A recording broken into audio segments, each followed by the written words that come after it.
ஹரிநாராயண துரித நிவாரண பரமானந்த சதாசிவசங்கர பட்டீஸ்வரம் ஸ்ரீ விஷ்ணு துர்க்கையே போற்றி. ரிஷபராசி அன்பர்களுக்கு வணக்கம். ரிஷபராசி காலபுருஷனுக்கு 2வது ராசி. சுக்கிர பகவான் ஆட்சி பெறும் வீடு. இப்பொழுது ராசிநாதன் 3ஆம் இடத்தில் இருக்கிறார், முயற்சி ஸ்தானத்தில் இருக்கிறார். சூப்பர். எந்த ஒரு முயற்சி, தொழில் ரீதியாக, உத்தியோக ரீதியாக, இல்லை மற்ற வீட்டில் சுப நிகழ்ச்சிகள் ஆரம்பிப்பதற்காக எந்த முயற்சி எடுத்தாலும் அது கண்டிப்பாக நிறைவேறக்கூடிய ஒரு தருணம். அதையும் தாண்டி வீட்டுக்கு தேவையான விலையுயர்ந்த பொருட்களை வாங்கி மகிழ்வீர்கள்.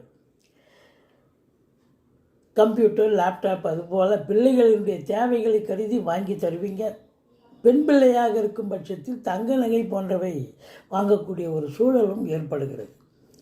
மற்றபடி உங்களுக்கு 7க்குடையவன் 6ஆம் இடத்தில் இருக்கிறார். ஆனாலும் குரு பார்வையில் இருக்கிறார். வாழ்க்கை துணை அல்லது மனைவியால் செலவினங்கள் ஏற்படக்கூடிய ஒரு அமைப்பு இருக்குங்க. இருந்த போதிலும் அது தேக ஆரோக்கிய பிரச்சனையாக இருந்து மருத்துவமனைக்கு செல்ல நேரிடும். மற்றபடி குரு பார்வை இருப்பதால் வார இறுதியில் நல்ல ஒரு அமைப்பு இருக்குது. அவங்க தேக ஆரோக்கியத்தோடு திரும்பி வந்துடுவாங்க அப்படின்னு சொல்லலாம். மற்றபடி உங்களை பொறுத்தவரை 8ஆம் இடத்தை குரு பார்ப்பதால் எப்பொழுதோ தொலைந்து போன பொருளோ இல்லை ரொக்கமோ திரும்பி வரக்கூடிய ஒரு காலகட்டம், கைக்கு வரும், சந்தோஷப்படக்கூடிய ஒரு வாரம். பல கடன்கள் வசூலாகும், இன்சூரன்ஸ் பணம் கிளைம் ஆகி கைக்கு வரக்கூடிய ஒரு காலகட்டம். தொழில் பொறுத்தவரை நீங்கள் கடனை வாங்கி வங்கியோ இல்லை அரசின் மூலமோ கடனை வாங்கி தொழிலை விரிவாக்கம் பண்ணுவீங்க.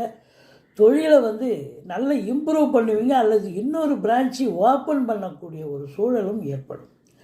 தொழில் அபிவிருத்தி இருப்பதால் வருமானமும் அதிகமாக இருக்கக்கூடிய ஒரு காலகட்டம்.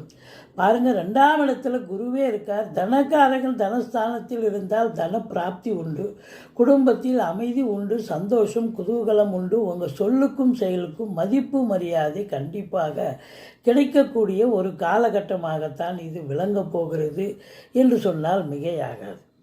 2க்கும் 5க்கும் உடையவனும் உச்சநிலை பெறுகிறார் புதன். ஆதலால் பிள்ளைகளுடைய கல்வி வளர்ச்சி மேம்பாடு, இதெல்லாம் உயர்கல்வி படிக்கக்கூடிய பிள்ளைகள், ஆராய்ச்சி கல்வி படிக்கக்கூடிய பிள்ளைகள், அவங்களுக்கெல்லாம் ஒரு உன்னதமான நேரம் காலம் என்று சொன்னால் மிகையாகாது. அரசாங்கத்தில் உயர் பதவியில் இருப்பவர்கள் அரசியல்வாதிகள், இவங்களுக்கும் ஒரு பொற்காலம். தந்தையால் யோக பாக்கியங்கள் நிச்சயமாக அமையக்கூடிய ஒரு காலகட்டம். வெளிநாடு போகணும்னு நினைக்கக்கூடிய ரிஷபராசி